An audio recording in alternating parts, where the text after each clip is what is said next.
వాక్యాంశం ఏమిటంటే, ఉద్యానవనము వలె మనము క్షేమముగా ఉండాలి. ఏమిటంట? ఉద్యాన వనము వలె మనము క్షేమముగా ఉండాలి. ఈ మాసంలో ఉద్యానవనము వలె మనము, మన కుటుంబము, మన సంఘము క్షేమముగా ఉండినట్లుగా దేవుని వాక్యము ద్వారా దేవుడు మనలను ఆదరించి బలపరచును గాక. చెప్పండి ఆమేన్. దేవుని సన్నిధిలో ప్రార్థన చేస్తుండగా దేవుడు ఎందుకో ఈ మాటలు నాకు తెలియపరచమన్నారు. గడిచిన మాసంలో బిడ్డలు ఎంతో వేదన పడ్డారు, బాధను అనుభవించారు, రోగాలు పాలయ్యారు.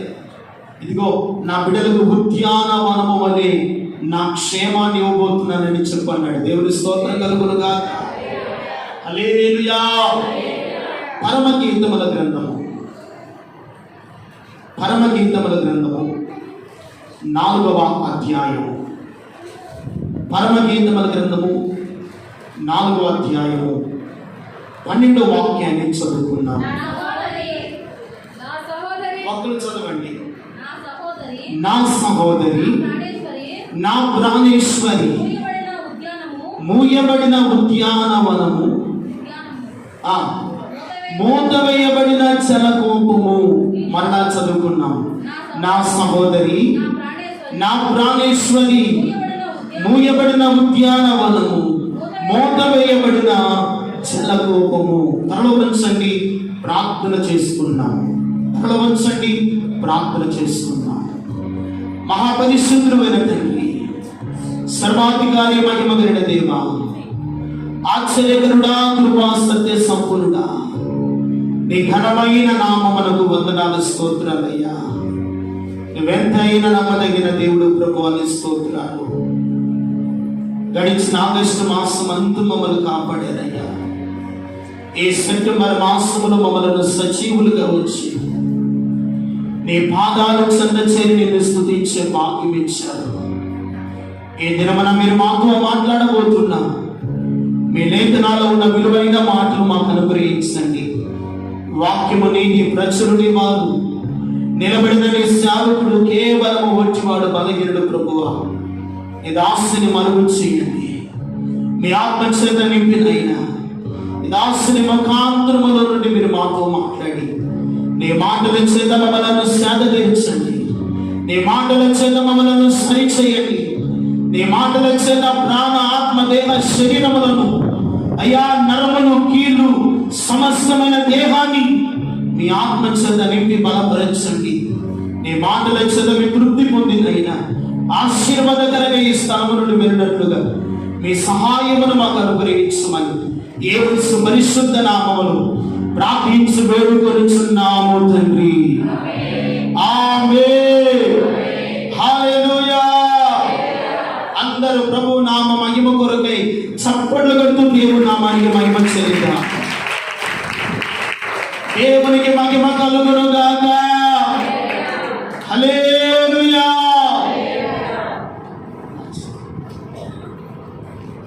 ఇక జాగ్రత్తగా దేవుని వాక్యం విన్నారండి. జాగ్రత్తగా విన్నాం.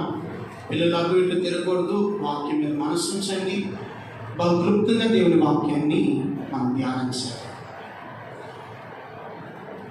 వాక్యము చదువుతుండగా దేవుడి మాటను ప్రభు చూపించడానికి గల కారణం ఏమిటయ్యా అంటే, ఉద్యానవనము వలె మనకు దేవుడు క్షేమాన్ని కలుగు చేస్తాను అని అంటున్నాడు.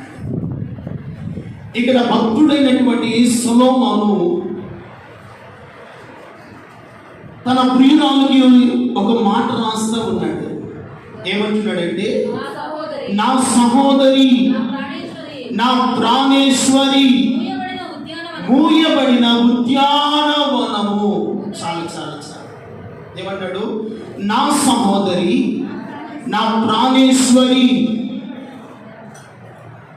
సొలొమోను అంటున్నాడు, నా సహోదరి, నా ప్రాణేశ్వరి, నా ప్రాణమునకు ప్రియమైన ఐశ్వర్యమా. ఇక్కడ సొలొమోను ప్రభువైన యేసుక్రీస్తు వారికి సాదృశ్యముగా ఉన్నాడు. సోలమితి సంఘటనకు సాదృశ్యముగా ఉంది. పెళ్లి కుమారుడైన యేసుక్రీస్తు వారు రాబోతున్నాడు. సంఘము సిద్ధపడి ఉండాలని ప్రభు చెప్తున్నాడు. ఇక్కడ యేసుక్రీస్తు ప్రభు వారు నా సహోదరి, నా ప్రాణేశ్వరి, భార్యను ఎవరైనా సహోదరి అని పిలుస్తారా? చెప్పరే, పిలవరు. అంటే యేసు ప్రభు వారు నా సహోదరి, నా ప్రాణేశ్వరి అని సంబోధించినది గల కారణము, ప్రభువైన యేసుక్రీస్తు వారు సంఘం అనబడుతున్న తన భార్యను సహోదరి అని అనవచ్చు. ఎలాగో అనవచ్చు అంటే, పరలోకపు తండ్రి ఈ సృష్టి ఆరంభములో సమస్తమును సృజించిన తర్వాత తన కుమారుడైన యేసుక్రీస్తు వారిని కూడా కలుగు చేశాడు. కలుగు చేసిన తర్వాత ఆకాశంలో ఎగిరే పక్షులను, సముద్రంలో జలరాశులను, ఈ భూమి మీద బాగు ప్రతి జంతువులను, పురుగులను దేవుడు నిర్మించిన తర్వాత పరలోకపు తండ్రి అయిన యెహోవా దేవుడు కుమారుడైన యేసుక్రీస్తు వారు ఆదామును సృజించారు. ఎవరిని సృజించాడు? ఆదామును సృజించాడు. కనుకనే ప్రియమైన దేవుని బిడ్డలారా, మనకంటే ముందు పుట్టిన వాడిని ఏమంటారంటే అన్న అంటారు. ఏమంటారు? మనకంటే ముందు పుట్టిన వారిని అన్న అంటారు. ఇప్పుడు యేసుక్రీస్తు ప్రభువారు మనకంటే ముందుగా పుట్టినవాడు కనుక, ఆయన మనకు అన్న కనుక ఆయన సహోదరి అన్నటలో ఏమాత్రమైన సందేహము లేదు. చాలా జాగ్రత్తగా దేవుని వాక్యాన్ని వినాలి. ఏదో విన్నామన్నట్లుగా కాదు, దేవుడు మనతో మాట్లాడుతుండగా వాక్యాన్ని గ్రహిస్తే ఆత్మదేవుడు నీతో మాట్లాడతాడు. బైబిల్ అంతా కూడా మంచి మంచి విద్యా పండితులు కూడా అర్థం కాదు. దేవుని వాక్యము బయలుపరచబడాలి అంటే ఆత్మదేవుని యొక్క నడిపింపు ఉంటేనే, పరిశుద్ధాత్మ దేవుడు బలపరుస్తేనే ఈ బైబిల్ గ్రంథంలో ఉన్న విలువైన మాటలు దేవుడు బోధించగలుగుతాడు. దేవునికి మహిమ కలుగునుగా.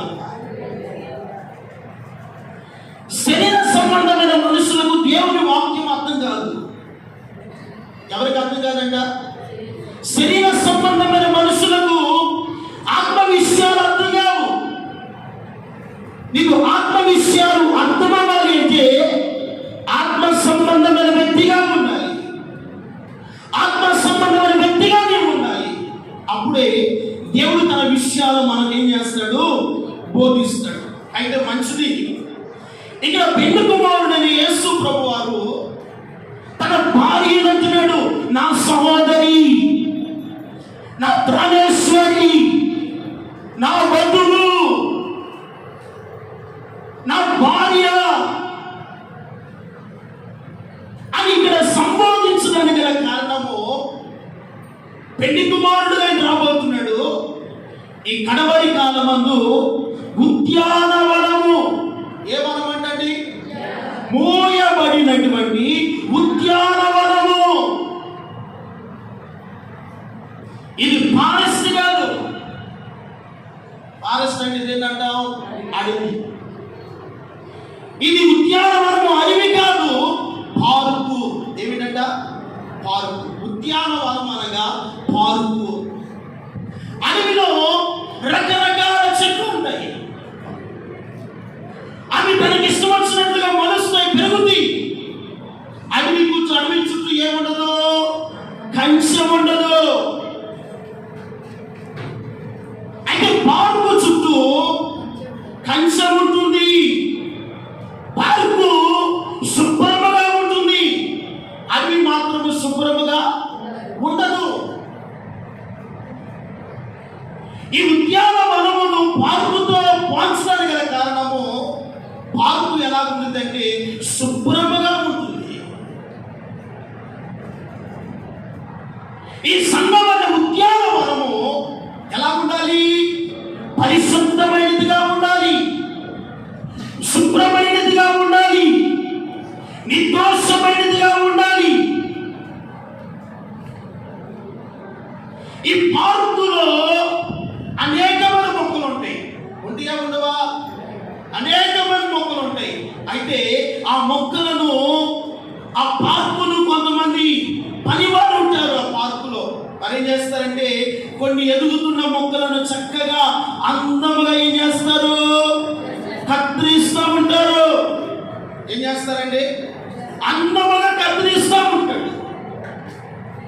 ఈ సంఘం అనే ఉద్యానవనమును కూడా సేవకులు ప్రతిరోజు, ప్రతి ఆదివారమున వాక్యం అనే కత్తిరి చేత కత్తిరిస్తూ ఉంటాడు. ఎందుకు? ఆయన కోరుకున్న అందము నీ నా జీవితంలో కనబడాలి. దేవుని స్తోత్రం కలుగును గాక. ఆయన కోరుకున్న సౌందర్యము నీ నా జీవితంలో కనబడాలని వాక్యము చేత ఏం చేస్తాడు? మనలను కత్తిరిస్తూ ఉంటాడు. ఈ ఉద్యానవనం పడుతున్నటువంటి పార్కులో ప్రియమైన వాళ్ళారా, పిల్లలు ఆడుకోవడానికి వెళ్ళినా వెంటనే ఏం చేస్తారు? పడవేసిన కాగితాలు ఇవన్నీ కూడా చక్కగా వేరి బయట పడేస్తూ ఉంటారు. పార్కులో మొక్కలకు ప్రతిరోజు ఉదయము సాయంత్రము ఏం పెడతారు? నీరు పెడతారు, ఎరువు వేస్తారు, మొక్కలను చక్కగా అందంగా పెంచుతారు.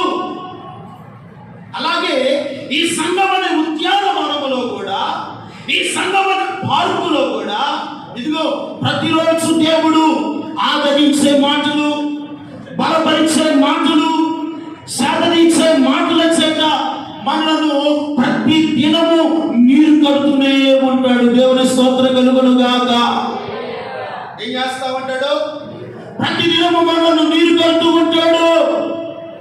అయితే సంఘం అనే ఈ ఉద్యానవనము ఆయన కోరుకున్నట్లుగా, ఆయన ఇష్టపడినట్లుగా, ఆయనకు నచ్చిన వధువు సంఘంగా ఎప్పుడు మారుతుందంటే ఇదిగో ఈ సంఘం అనే ఉద్యానవనం పడుతున్నటువంటి ఈ పార్కు చుట్టూ ఏముంది? కంచె ఉంది. కాబట్టి దేవుని బిడ్డలారా, ప్రభువైన యేసుక్రీస్తు వారు ఆయన ఎటువంటి వాడు అయి ఉన్నాడంటే ప్రధాన శిల్పి అయి ఉన్నాడు. ఎటువంటి వాడు అయి ఉన్నాడంట? ప్రధాన శిల్పి అయి ఉన్నాడు. ఒక్క మాట చూద్దాం. సామెతల గ్రంథము 8వ అధ్యాయము, సామెతల గ్రంథము 8వ అధ్యాయము 22వ వాక్యాన్ని మనం చూస్తే, పూర్వకాలమందు తన సృష్టి ఆరంభమున తన కార్యములలో ప్రధానమైన దానిగా యెహోవా నన్ను కలుగు చేసెను. దేవునికి మహిమ కలుగును గాక. ఎలాగూ కలుగు చేస్తాడంట? పరలోకపు తండ్రి కుమారుడైన యేసుక్రీస్తు వారిని ఎలాగూ కలుగు చేస్తాడంట? ప్రధానమైన దానిగా నన్ను కలుగు చేశాడు.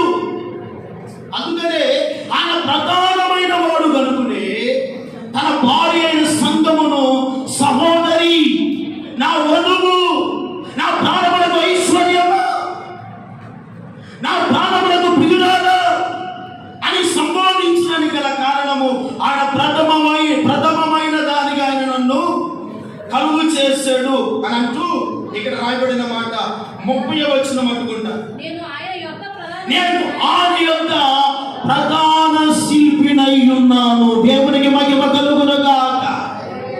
ఎలా ఉన్నాడంట ప్రభువైన యేసుక్రీస్తు వారు?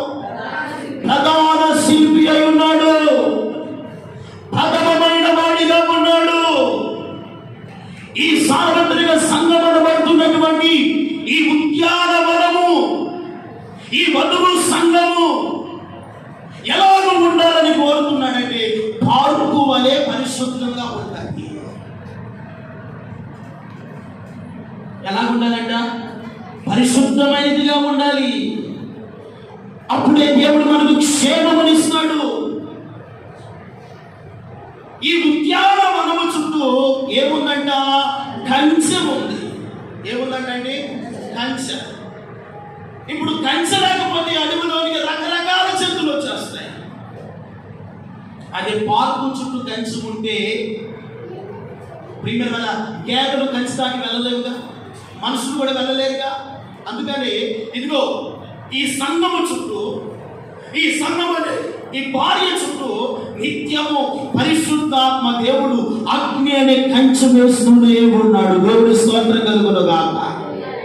ఈ పరిశుద్ధాత్మ అగ్ని అనే కంచె ద్వారా ఈ సంఘాన్ని ఆయన కుమారుడైన యేసు ప్రభువారు కాయడానికి గల కారణము, పోషించడానికి గల కారణము, దాన్ని పెంచడానికి గల కారణము, ఈ సంఘం అనే ఆయన భార్యను ఆయన పెండి ఆడబోతున్నాడు. దేవుని స్తోత్రం కలుగునుగాక. ఏం ఆడబోతున్నాడు? పెళ్ళాడబోతున్నాడు. ఆయన పెళ్లి చేసుకోవాలి అంటే సంఘము ఆయనకి ఇష్టమైన రూపంలో మార్చబడినప్పుడే దాని చుట్టూ అగ్ని ప్రాకారమును నేను ఉంచదను అంటాడు. దేవునికి మహిమ కలుగునుగాక. ఒక మాట జకరియా గ్రంథంలో ఒక మాట చదువుకున్నాం. జకరియా గ్రంథము ఒక చక్కని దివ్యమైనటువంటి మాటను మనం చదువుకుంటే, జకరియా గ్రంథము 2వ అధ్యాయము 5వ వాక్యాన్ని చదువుకున్నాం. నేను దాని చుట్టూ అగ్ని ప్రాకారముగా ఉండును. దేవునికి మహిమ కలుగునుగాక. ఎలా ఉంటున్నాడు? దాని చుట్టూ నేను అగ్ని ప్రాకారముగా ఉండును. అంటే సంగమ చుట్టూ నిత్యము పరిశుద్ధాత్మ దేవుడు ఉంటాడు. ఎవరుంటారు? వినండి, తలవేసి ఎక్కడ ఫోన్ అవుతుంది, సైలెన్స్ లో పెట్టండి. ఏమిటి? సంగమ చుట్టూ ఎవరుంటారు? పరిశుద్ధాత్మ దేవుడు ఉంటాడు. అంటే ఈ ప్రాకారం అనే పరిశుద్ధాత్మ దేవుడు ఈ సంఘాన్ని పోషిస్తాడు, సంఘాన్ని నడిపిస్తాడు, సంఘాన్ని బలపరుస్తాడు, సంఘాన్ని ఆదరిస్తాడు, సంఘమునకు కావలసిన వాక్యమైన మేతను పెట్టాడు. ఈ ఉద్యానవనము చుట్టూ పరిశుద్ధాత్మ దేవుడే అగ్ని ప్రాకారముగా ఉండబోతున్నాడు. దేవుడికి మహిమ కలుగునుగాక. నిశ్చయముగా ఈ మాసములో ఈ పరిచర్య చుట్టూ, మీ కుటుంబాల చుట్టూ పరిశుద్ధాత్మ దేవుడే అగ్ని ప్రాకారముగా ఉండునుగాక. దేవుడు నీకు క్షేమముగా ఉండునుగాక, నీకు నెమ్మదిగా ఉండునుగాక. కాబట్టి దేవుని బిడ్డలారా, ఈ ఉద్యానవనబడుతున్నటువంటి పార్కు ఎలా ఉండాలంటే పరిశుద్ధమైనదిగా ఉండాలి. నిన్న దినమున నేను అనుకుంటే ఒక కళ వచ్చిందండి. ఏమొచ్చింది? ఒక కళ వచ్చింది. ఆ కళలోనంట నేను పొలంలో ఉన్నాను. ఎక్కడున్నాను? పొలంలో ఉండి పైరు బాగా ఎదుగుతూ ఉంటే అందులో ఉన్నటువంటి కలుపు మొక్కలు ఉంటాయి కదా, ఏమంటాయి? కలుపు మొక్కలన్నిటినీ పొలుగు పెట్టి లేపుతూ ఉన్నాడంట. ఏ మొక్కలు? కలుపు మొక్కలు. ఫలము అనగా సంఘము, కలుపు మొక్కలు అనగా పాపము. పాపమనే కలుపు మొక్కలు సంఘములో ఉండే సంఘము ఎదగలేదు, సంఘము అభివృద్ధి చెందలేదు, సంఘము ఉజ్జీవింపబడలేదు. సంఘంలో ఉన్నటువంటి పొలమనబడుతున్నటువంటి తోటలో కలుపు అనే పాపం అనే మొక్కలు ఏం చేయాలి? తీసివేయబడాలి. ఎప్పుడైతే కలుపు అనే మొక్కలు తీసివేయబడతాయో పైరు బాగా ఎదుగుతుంది, వృద్ధి చెందుతూ ఉంటుంది, ఆత్మలో బలం పొందుతూ ఉంటుంది, ప్రార్థనలో ఎదుగుతూ ఉంటుంది, విశ్వాసంలో బలపరచబడుతూ ఉంటుంది. అందుకనే ఈ సంఘం అనే పొలంలో ఉన్నటువంటి కలుపు మొక్కలు ఉండకూడదు. ఉద్యానవనబడుతున్న పార్కు అనే సంఘము పరిశుద్ధమైనదిగా ఉండాలి. ఇలాంటి కలుపు మొక్కలు ఉన్నవి పరిశుద్ధాత్మ దేవుడు కత్తిరనే వాక్యము చేత ఏం చేస్తాడు? వాటిని కత్తిరిస్తూ ఉంటాడు, వాటిని సరిచేస్తూ ఉంటాడు, వాటిని గట్టిస్తూ ఉంటాడు, వాటిని మార్చుకోవాలని బోధిస్తూ ఉంటాడు. కనుక దేవుని బిడ్డలారా, ఈ ఉద్యానవనము ఎలా ఉండాలి అంటే ఆయన కోరుకున్నట్లుగా వధువు సంగముగా ఉండాలి. దేవుని స్తోత్రం కలుగును గాక. పరిశుద్ధమైనదిగా ఉండాలి. అందుకని యోహాను సువార్త 15వ అధ్యాయం, యోహాను సువార్త 15వ అధ్యాయము 12వ వాక్యాన్ని చదువుకుంటే, నేను మిమ్మల్ని ప్రేమించిన ప్రకారము. అమ్మా, యోహాను సువార్త 17వ అధ్యాయము 12వ వాక్యం, నేను వారి యొద్ద ఉండగా నీవు నాకు అనుగ్రహించిన వారిని నీ నామమందు కాపాడితివి. ఏమంటున్నాడు? నేను వారి యొద్ద ఉండగా నీవు నాకు అనుగ్రహించిన వారిని నీ నామమందు నేను కాపాడితిని. నేను వారిని భద్రపరిచితిని కనుక లేఖనము నెరవేరినట్లు నాశన పుత్రుడు తప్ప వారిలో మరి ఎవడును. ఎవడు ఈ నాశన పుత్రుడు? ఎవరి నాశన పుత్రుడు అంటే ఇశ్రాయేలీయుల. ఈ నాశన పుత్రుడు తప్ప మరి ఎవరును మీలో నశింపలేదు అని అంటూ 15వ వాక్యములు అంటాడు, నీవు లోకములో నుండి వారిని తీసుకొని పోలేదు కానీ దుష్టుని నుండి వారిని కాపాడమని ప్రార్థించుచున్నాను. దేవునికి మహిమ కలుగును గాక. లోకములో నుండి వారిని తీసుకొని వెళ్ళమని నేను ప్రార్థించడం లేదని తండ్రిని వేడుకుంటున్నాడు కుమారుడైన యేసయ్య.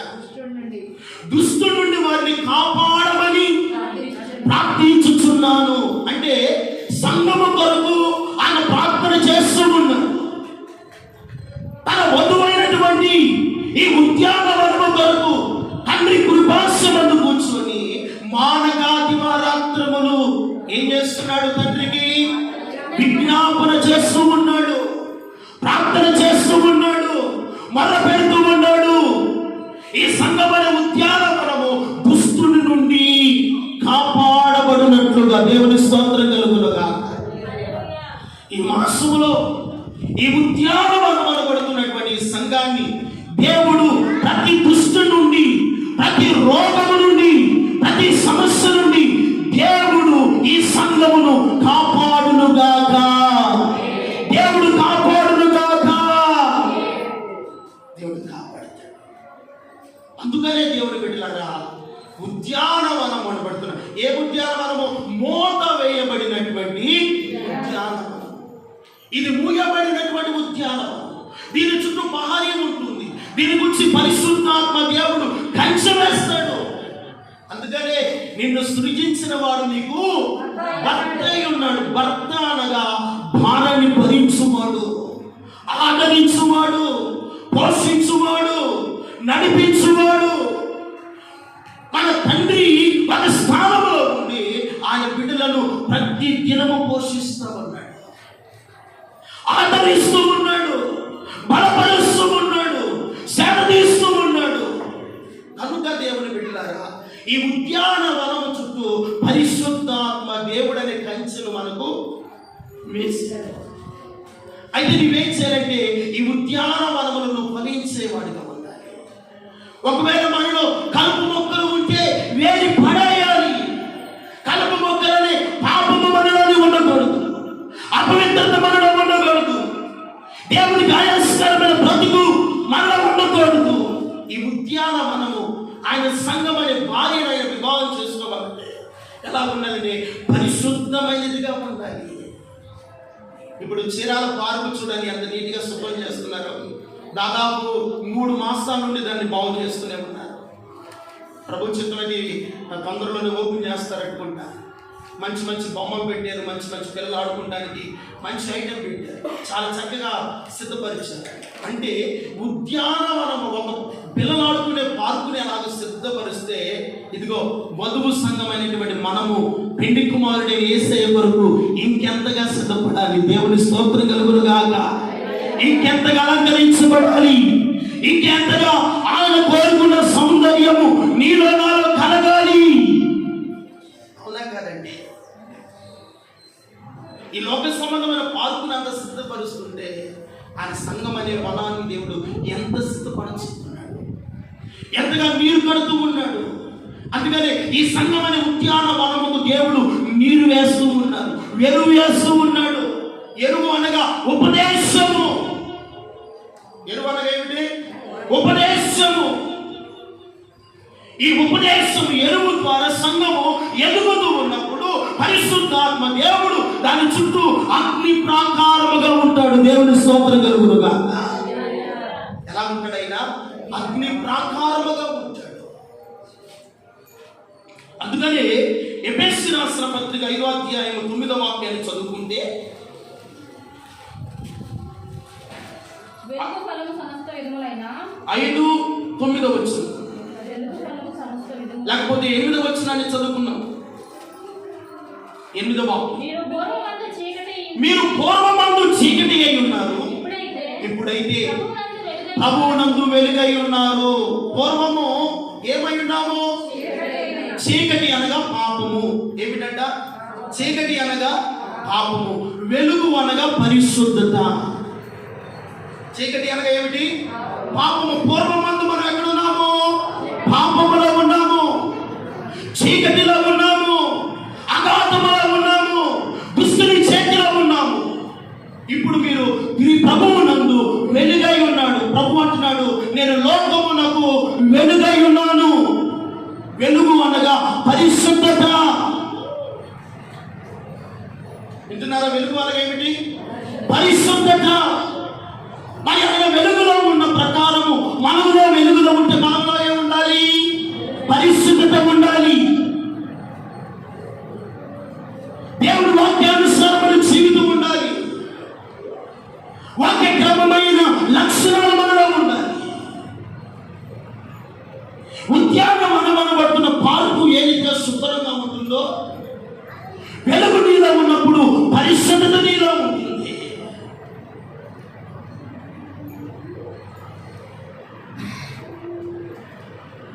అందుకని 9వ వాక్యాన్ని చదవండి. వెలుగు ఫలం ఏమనగా సమస్త విధములైన మంచితనము. చాలు చాలు. వెలుగు ఫలం ఏమిటండి? సమస్త విధములైన మంచితనము. ఈ ఉద్యానవనములో మీరు ఫలించేవారుగా ఉండాలి. ఏ ఫలం అంట? మంచి ఫలము. నీవు ఎంత మంచి ఫలము ఫలిస్తావో, ఆత్మలో ఎంత మంచిగా ఎదుగుతావో, విశ్వాసంలో ఎంత మంచిగా ఎదుగుతావో, ప్రార్థన జీవితంలో ఎంతగా నువ్వు ఎదుగుతావో, సమస్త విధములైనటువంటి మంచితనము. వెలుగు నీలో ఉంటే ఏముంటుంది? అందరితో ఎలా ఉంటావు? చెప్పండి. వెలుగు నీలో ఉంటే అందరితో మంచిగా ఉంటావు. నీకు నచ్చిన వారితో మాట్లాడటం కాదు, అందరిని ఎలా ఉండాలి? సంఘం అనే తోటలో ఉన్నటువంటి మనము అందరితో ఎలా ఉండాలి? కలిసిపోవాలి, అందరితో పెనవేసుకోవాలి. సమస్త విధములైనటువంటి మంచితనము. పరిశుద్ధాత్మను నీలో ఉంటే మంచితనము. నువ్వు ఫలించే వ్యక్తిగా ఉంటావు, నువ్వు పుష్పించే వ్యక్తిగా ఉంటావు, నువ్వు ఒక ఆశీర్వాదకరమైన వ్యక్తిగా దేవుడు చేస్తాడు. కాబట్టి మీరు ఫలించాలని ప్రభు ఇష్టపడుతుంది. ఫలించాలంటే ఒక పంటలో పంట ఎదుగుతుందండి. కలుపు మొక్కలుంటే పంట ఎదుగుతుందా? ఎదగదు. ఆ కలుపు మొక్కలు తీసివేస్తేనే పంట ఎదుగుతుంది. పాపము మనలో ఉన్నంత కాలం మనము ఎదగలేము. లోకము మనలో ఉన్నంత కాలము ఎదగలేము. ఆచారాలు మనలో ఉన్నంత కాలము, ఈ లోక పద్ధతులు మనలో ఉన్నంత కాలము ఎదగలేము. వాటిని ఏం చేయాలి? పెరిగి వేయాలి, పెళ్ళగించాలి, తీసి మన హృదయం నుండి బయటకు అప్పుడే నువ్వు ఫలించగలుగుతావు, మంచి ఫలములు ఫలిస్తావు. యజమానుడు కోరుకున్నటువంటి ఫలాలు మనలో ఉంటాయి. తండ్రికి ఇష్టమైన నీతి కార్యాలు మనం చేస్తాము. అప్పుడే మన చుట్టూ దేవుడు అగ్ని ప్రాకారముగా ఉంటాడు. దేవునికి మహిమ కలుగునుగా. ఎలా ఉంటాడు ఆయన? అగ్ని ప్రాకారముగా ఉంటాడు, క్షేమముగా ఉంటాడు, ఆశ్రయముగా ఉంటాడు, పోషకుడుగా ఉంటాడు, నడిపించే దేవుడుగా ఉంటాడు. కాబట్టి దేవుడు బిడ్డలారా, చీకటి అనగా పాపములో ఇంకా ఉండటం దేవుడి ఉద్దేశము. సమస్త విధమైన మంచితనము. రెండవది అన్నాడు నీతి. ఏమిటంట? నీతి అనగా ఇదిగో దేవుని సన్నిధికి వస్తున్నావు, నీవు ఇక ఎలా బ్రతకాలంటే నీతిగా బ్రతకాలి, పరిశుద్ధముగా బ్రతకాలి. దేవునికి ఆయస్కరమైన మాటల ద్వారా, చూపుల ద్వారా, ప్రవర్తన ద్వారా, క్రియల ద్వారా ఏది దేవునికి ఆయస్కరమైనది మనలో ఉండకూడదు. మన దేవుడు ఎవరంటే నీతిమంతుడైన దేవుడు. ఎవరంటే ఆయన? మనలో కూడా దేవుడు ఏం కోరుతున్నాడు? ఆయన నీతిని కోరుతున్నాడు. నీతి అనగా పాపమును విడిచిపెట్టి మారు మనసు పొందుటయే నీతి, బాప్తిస్మము పొందుటయే దేవుని నీతి, సంఘ కార్యక్రమాల్లో పాల్గొనటయే దేవుని నీతి, సంఘాన్ని కలిగి ఉండటయే దేవుని నీతి, పరిశుద్ధాత్మనే అపోస్తలుల ఉపదేశము చేత నడిపించబడటమే దేవుని నీతి. ఈ రోజున చాలా మంది బాప్తిస్మము పొంది ప్రభు బలిలో చేయలేని వారు ఎంతమంది లేరండి? అవునంటారా కదా? బాప్తిస్మము పొందుకొని ప్రభు బలిలో పాలిభాగస్తులు కానీ నామకార్థ క్రైస్తులు ఎంతమంది లేరు? వారిలో ఏమీ లేదు, దేవుని నీతి లేదు. ఈరోజున సంఘం అనబడుతున్న దేవుని బిడ్డలారా, ఇంకా నీవు మారు మనసు పొందకుండా, పాపాన్ని విడిచిపెట్టకుండా, దేవుడి సన్నిధిలో నీతిగా బ్రతకకుండా ఉంటే దేవుడు మనకు క్షేమాన్ని ఇవ్వలేడు, దేవుడు మనకు నెమ్మదిని ఇవ్వలేడు, మన బిడ్డలను ఆశీర్వదించలేడు.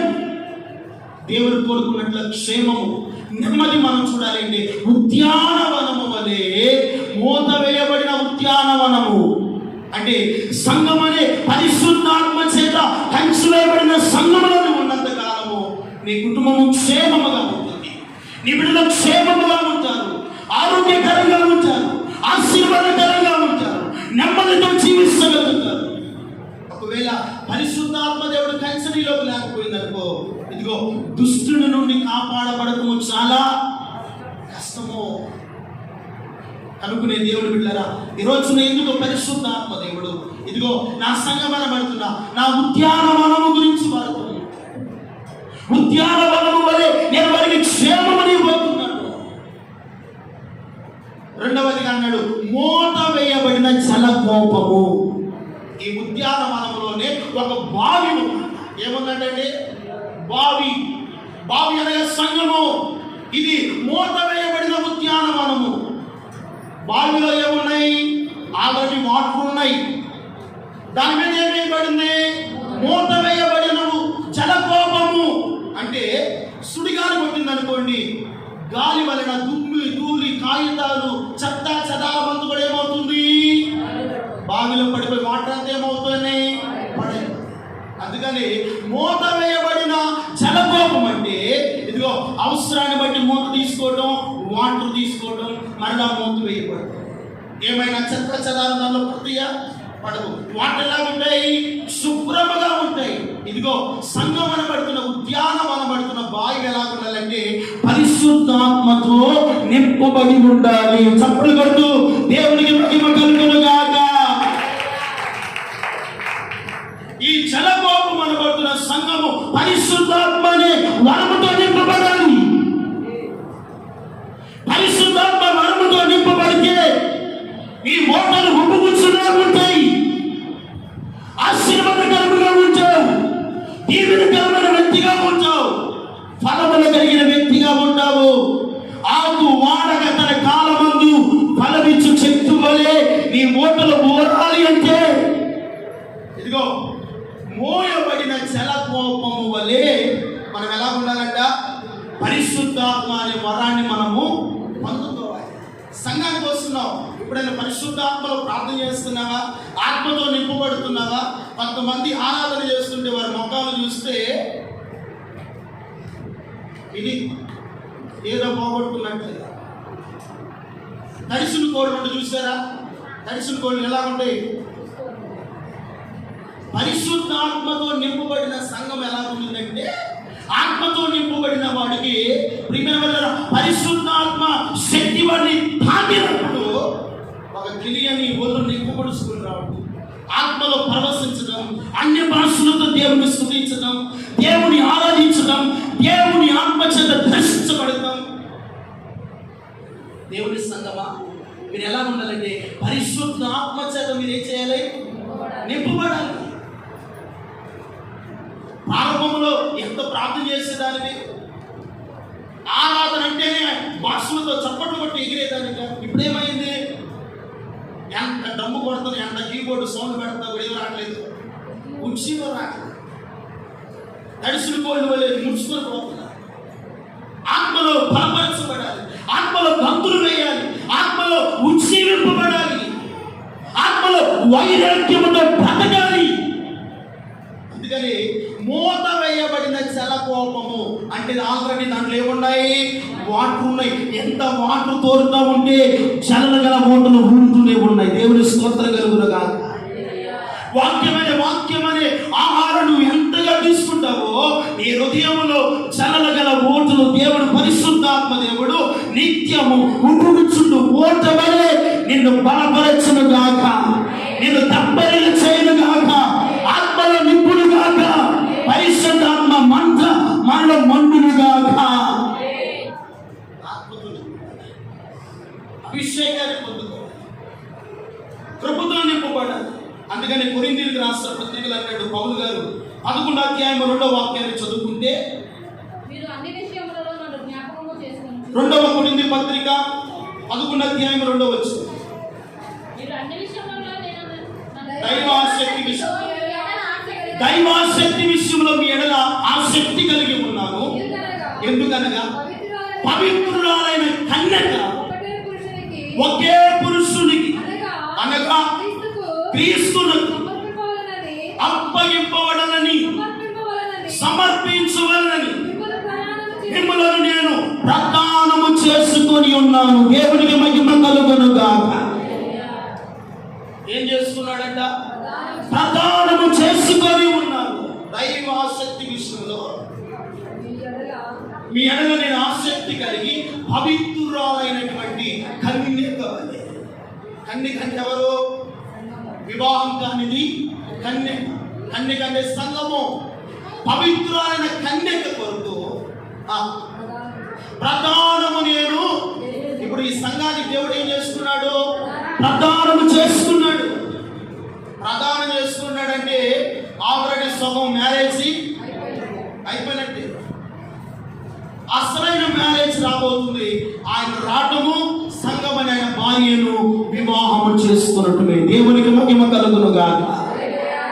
ఆయన వివాహము మనను ఆడాలి అంటే పవిత్రురాలైన కన్యక వలె, ఉద్యానము వనము వలె సంఘము ఎలా ఉండాలంటే పరిశుద్ధముగా క్షేమాభివృద్ధి నుండుతూ, ఆత్మలో బలపరచబడుతూ, సంఘములో ఉత్సహింపబడుతూ, ఆత్మలో ప్రవేశిస్తూ, ఇదే తండ్రి కోరుకున్న ఫలాలు ఫలిస్తూ ఉంటే ఆ భార్యని వధువును కుమారుడని యేసుక్రీస్తు వారు వివాహమాడును గాక. ఇది ఉద్యానవనములో ఉన్నటువంటి విషయాలు. మూత వేయబడినటువంటి జలకోపము. యాకోబునకు యోసేపు ఉన్నాడు కదండి. యోసేపునకు ఒక బావి ఇచ్చాడు వాళ్ళ తండ్రి. అదే సమరయ్య అనే ఊరిలో యాకోబు అనే బావిని దేవుడు ఇచ్చాడు. యేసు ప్రభువారు మధ్యాహ్నం పూట ఆ బావి ఎదుకు వెళ్తే పాపాత్మురాలైన స్త్రీ నీరు చేరుకున్నట్టు వచ్చింది. యేసయ్య ఆమె ఏమడిగాడు? దాహం ఏమని అడిగాడు.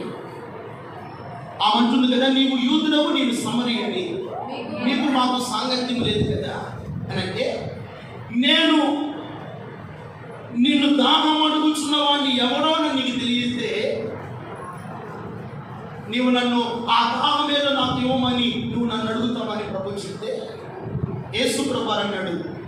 యోహాను సువార్త 4వ అధ్యాయము 14వ వాక్యాన్ని చదువుకుంటే, అందుకు యేసు ఈ నీళ్లు త్రాగు ప్రతి వాడును మరలా దప్పికగొను, నేనిచ్చు నీళ్లు త్రాగువాడు మరి ఎన్నటికీ దప్పికగొనడు. నేను వాడికిచ్చు నీళ్లు నిత్య జీవము వారిలో ఊడి నీటి బుగ్గయై ఉన్నది. ఆమెతో చెప్పాను. ఆ స్త్రీ ఆయనను చూసి, అయ్యా నేను దప్పికొనుకున్నాడు చేరుకున్నాడు ఇంత దూరం రాకున్నట్టు ఆ నీళ్లు నాకు దయచేయమని అడుగగా చాలు చాలు చాలు ఏమంటుంది? అయ్యో ఈ నీళ్లు త్రాగు ప్రతి వాడును మరలా దప్పికొనును, నేనిచ్చు నీళ్లు త్రాగువాడు మరి ఎన్నటికీ దప్పికొనడు. నేనిచ్చు నీళ్లు వాడిలో ఊరిని నీటి బుగ్గవలే పరిశుద్ధాత్మ అనే వరమై ఉన్నది. దేవుని స్తోత్రం కలుగును. ఈ వరాన్ని కనుక తీసుకుంటే నిన్ను దాహం అడుగుచున్న వారిని నువ్వు ఇంకా అడగదు. నీటి బుగ్గ, ఈ బుగ్గు కాదండి, వారిలో ఊరిని నీటి బుగ్గ. ఇదిగో పరిశుద్ధాత్మ అనే వరముతో సంఘము నింపబడినప్పుడు ఇదిగో ఆ సంఘము ఎలాగుందండి? జలకోపము వలె వారిలో ఊరిని నీటి బుగ్గ వలె ఆత్మ దాహమును, ఆత్మ సంబంధమైన ప్రతి ఆశీర్వాదమును, ప్రతి దీవెనను దేవుడు మనకు దయచేయును గాక. కృపను దేవుడు మనకి ఇచ్చును గాక.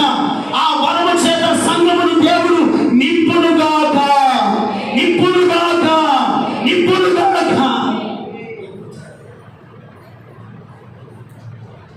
అందుకని సంఘం అనబడుతున్న తన భార్య అన్నాడు, నా సహోదరి, నా ప్రాణేశ్వరి, మోయబడిన ఉద్యానవనము, మూతవేయబడిన జలకోపము. ఈరోజున్న దేవుడు మనకు ఉద్యానవనము వలె క్షేమాన్ని అనుగ్రహించుకుంటున్నాడు. గడిచిన మాసంలో అవమానాలు పొందావు కదా, శ్రమను అనుభవించావు కదా, రోగాలు పాలయ్యావు కదా. ఈ మాసంలో దేవుడు ఉద్యానవనము వలె ఇదిగో ఈ సంఘం అనే ఈ ఉద్యానము చుట్టూ, ఈ పార్కు చుట్టూ నేను అగ్ని ప్రాకారముగా ఉండబోతున్నాను. నేను దాని చుట్టూ ఇదిగో ఒక జలరాశకరమైనటువంటి ఒక ఆశీర్వాదకరమైన నీటి ఓటలుగా నేను మార్చబడుతున్నాను. మీరు ఫలించే వారిగా ఉండాలి, మీరు పుష్పించే వారిగా ఉండాలి, మీరు ఫలములు కలిగిన వారిగా ఉండాలి. నీతి అనే మంచి ఫలాలు మనం ఏం చేయాలంట? ఫలించాలి. ప్రియమైన వాళ్ళరా, పాపం అనే విత్తనాన్ని విత్తే వరకు పాపం అనే విత్తనాన్ని పోస్తావు. జామ విత్తనం విత్తితే జామ చెట్టు రాదు, జామ పనులు వస్తాయి. మామిడి విత్తనాన్ని విత్తే మామిడి ఫలాలు అనుభవిస్తావు. కీడు విత్తితే కీడు అనే పంటను మనము వస్తాము. పాపాన్ని విత్యామనుకో, పాపానికి ఉన్నటువంటి ఫలితము నిత్య మరణము. ఆ మరణము నుండి, ఆ నాశనకరమైన కోపము నుండి నిన్ను నన్ను తప్పించాలని, నిన్ను నన్ను రక్షించాలని, నిన్ను నన్ను విమోచించాలని కుమారుడైన యేసుక్రీస్తు ప్రభువారు ఈ లోకానికి వచ్చి ఆయన సంఘమైన ఉద్యానవనములో, ఆయన తోటలో మనల్ని నాటాడు. ఆయన రాబోతున్నాడు. ఆయన కోరుకున్న విధముగా, ఆయన మెచ్చుకున్న విధముగా, ఆయన కోరుకున్నంత సౌందర్యము మనలో కావాలని పరిశుద్ధాత్మ దేవుడు వాక్యమని కత్తిరించేత మనలను కత్తిరిస్తా ఉన్నాడు. వాక్యము చేత సరిచేయబడాలి, వాక్యము చేత నువ్వు శుద్ధీకరించబడాలి, వాక్యము చేత పరిశుద్ధపరచబడాలి, వాక్యము చేత నడిపించబడాలి. వాక్యము చేత ఏ సంఘము నడిపించబడుతుందో, వాక్యము చేత ఉపదేశము చేత ఏ సంఘము బలపరచబడుతుందో ఆ సంఘమును, ఆ సంఘం అనే తోటను ఆయన రమగిమగలిగిన రాజుల్లో వచ్చినప్పుడు ఆ సంఘాన్ని మేఘాల మీద ఎత్తుకొని వెళ్తాడు. దేవుని స్తోత్రం కలుగునుగా. మరి ఆయన కోరుకున్న రీతిలో మనం సిద్ధపడతలేదా? ఆయన కోరుకున్న పరిశుద్ధత మనలో కావాలా? ఒకవేళ కలుపు మొక్క లాంటి పాపము మనలో ఉంటే తీసివేసుకో. దేవునికి ఆయస్కరమైన బ్రతుకు, దేవునికి ఇష్టం లేని జీవితం మనలో ఉంటే ఎంతకాలం అని పాపములో జీవిస్తాం, పాపములో పొరులాడతాం, నాశనకరమైన చికటికరమైన దొంగ ఊపిలో జీవిస్తాం. ఉద్యానవనం అనబడుతున్న మూతవేయబడిన ఉద్యానవనము. ఈ ఉద్యానవనాన్ని ప్రభు కాస్తూ ఉన్నాడు, కాపాడుతూ ఉన్నాడు, కోటమాలిగా ఉన్నాడు. తండ్రి అంటాడు, తోటలో ఆ ద్రాక్ష చెట్టు ఉంది, అంచురపు చెట్టు ఉంది, ఇదిగో అంచురపు చెట్టు తీసి పరవే అన్నాడు. ఎవరు? తండ్రి. తోటమాలని వేస్తే అన్నాడు, అయ్యా ఈ ఒక్క సంవత్సరం ఉంచు. అయ్యా ఏమంటున్నాడు? ఈ ఒక్క సంవత్సరం ఉంచు. ఎందుకు ఈ ఒక్క సంవత్సరం ఉంచాలంటే, దాని కొరకు నేను ప్రాణం పెట్టానయ్యా, దాని కొరకు నేను రక్తాన్ని చిందించానయ్యా, దాని కొరకు ఆఖరి రక్తము బట్టి వరకు దాచానయ్యా.